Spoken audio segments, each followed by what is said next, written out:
Quelqu'un qui est seul est souvent quelqu'un de fort. C'est quelqu'un qui n'a pas besoin des autres pour être validé. C'est quelqu'un qui a déjà expérimenté les trahisons, les fausses relations et qui privilégie la qualité à la quantité. Quelqu'un qui choisit d'être seul, c'est souvent quelqu'un qui a été blessé, c'est quelqu'un qui a appris à s'aimer, à trouver la paix dans le silence de ses propres pensées. C'est quelqu'un qui a découvert que la solitude n'est pas un vide, mais un espace plein de possibles. Quelqu'un qui est seul par choix, c'est quelqu'un qui a cessé de mendier l'attention et qui a compris que sa valeur ne se mesure pas au nombre de personnes qui l'entourent. C'est quelqu'un qui préfère l'authenticité à l'illusion, le silence complice à la conversation creuse. Quelqu'un qui est seul, c'est quelqu'un qui attend que la bonne personne comprenne que derrière cette solitude choisie se cache un cœur encore capable d'aimer, mais qui a appris à ne plus se donner à n'importe qui. Quelqu'un qui est seul, c'est quelqu'un qui a fait de sa solitude non pas une prison, mais un sanctuaire. Se renforcer. Certaines de ces divisions deviennent des groupes puissants et influents. La seule chose qui leur manquait pour passer à une nouvelle étape de développement était davantage d'argent et d'armes. Avec l'essor des ventes de crack dans la seconde moitié des années 1980, la situation a radicalement changé. Bien que l'épidémie ait duré toute la décennie, à la fin des années 80, son ampleur a atteint des niveaux catastrophiques. La raison en était l'accessibilité de cette drogue. Le crack était extrêmement bon marché, ce qui le rendait populaire auprès de larges couches de la population. Sa production et sa distribution ne nécessitaient pas de ressources importantes, de sorte que pratiquement n'importe quel groupe criminel pouvait se lancer dans ce commerce sans grande difficulté. De plus, le crack provoquait une dépendance rapide et forte, tant sur le plan physique que psychologique. Cela a contribué à une augmentation rapide du nombre de toxicomanes qui sont devenus des consommateurs réguliers, ce qui, à son tour, a généré d'énormes revenus. Et à quoi un gang dépensait-il cet argent? À l'achat d'armes. C'est précisément à la fin des années 1980 qu'on observe une augmentation colossale de l'armement des gangs. C'est aussi à cette époque qu'apparaissent des comportements que beaucoup de joueurs connaissent, surtout ceux qui ont déjà touché à GTA. Un simple regard trop insistant pouvait déclencher une bagarre. Porter une couleur interdite était une provocation, et utiliser le signe de la gang rivale pouvait signifier votre arrêt de mort. L'utilisation active de gestes spécifiques pour identifier ses camarades est caractéristique de presque tous les gangs latino-américains et urbains. Mara Salvatrucha utilisera également des tatouages sur le visage. Il a fallu environ une décennie à Mara Salvatrucha pour passer d'un groupe qui défendait ses compatriotes à un groupe suffisamment puissant et armé. Au tournant des années 1990, le groupe disparate de jeunes amateurs de rock, de drogue douce, d'alcool et de bagarres avec leur entourage a pratiquement cessé d'exister, laissant place à une organisation criminelle sérieuse et violente, prête à se battre pour conquérir son droit au pouvoir dans l'environnement dangereux de la Cité des Anges. Les années 1990.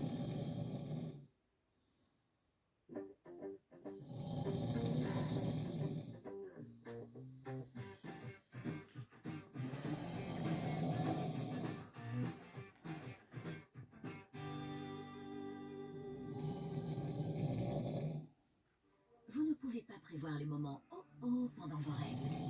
Mais la Cervelle Holoise Ultra le peut. Grâce à son voile supérieur nouvelle génération qui combine pouvoir absorbant et douceur, elle absorbe mieux que jamais pour rester fraîche et au sec. Jusqu'à 100% de protection contre les fuites. Les règles ont changé. Holoise. Quoi qu'il fasse, il reste protégé contre les fuites. Pampers.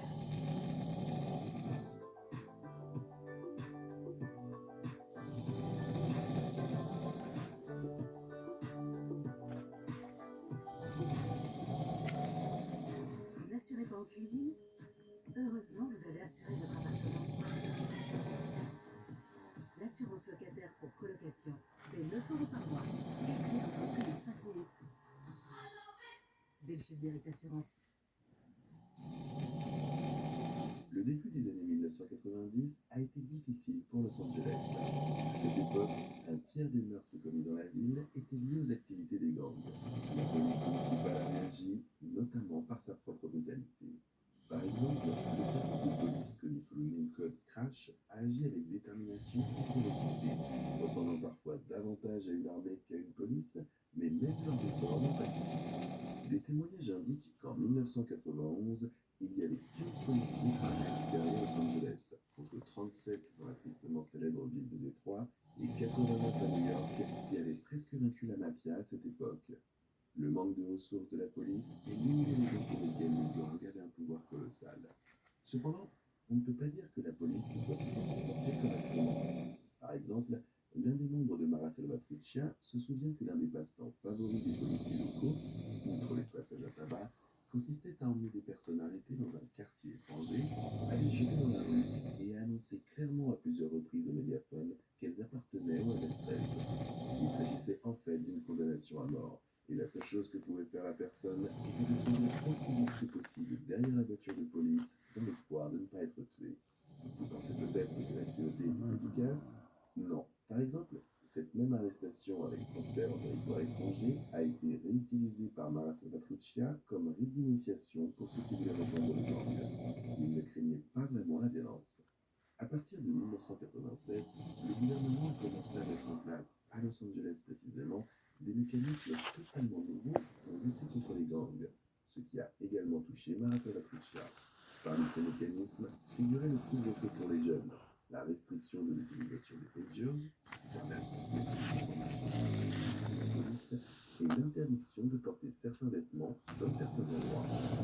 Tout était nécessaire pour réduire la visibilité du gang et minimiser son pouvoir dans certains endroits. De plus, il s'agissait d'un mécanisme simple qui facilitait le travail de la police, car il n'était plus nécessaire d'attendre qu'un membre de gang, par exemple le MS-13, commette un crime, il suffisait de le voir dans son quartier vêtu des couleurs du gang pour pouvoir l'arrêter.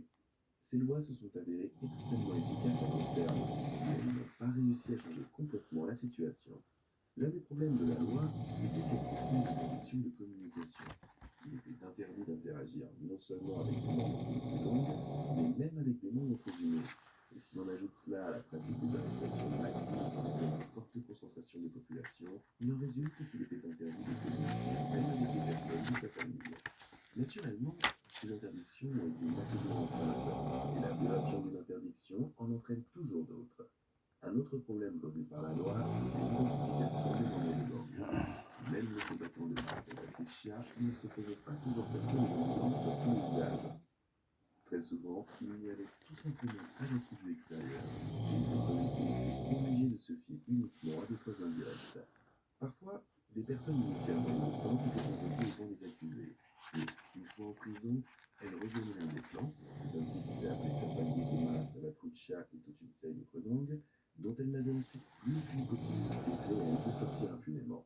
L'une des caractéristiques des gangs latino-américains est leur engagement territorial, ne pouvant sortir que par la mort, souvent provoquée par les membres de son propre gang.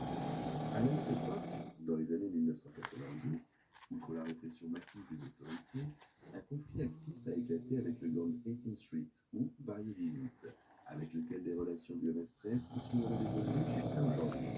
Barrio 18 est, pour le dire de manière poétique, l'ennemi du MS-13. Les deux gangs étaient à l'origine des réfugiés du Salvador et étaient proches, même si Barrio se défendait un petit peu plus tôt. Leurs affrontements étaient liés à la drogue, ou plus précisément au marché de distribution.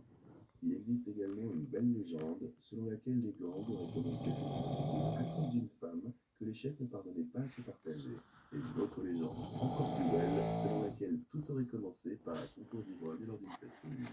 Un des gangs remportait, puis le remportait où personne ne voulait céder.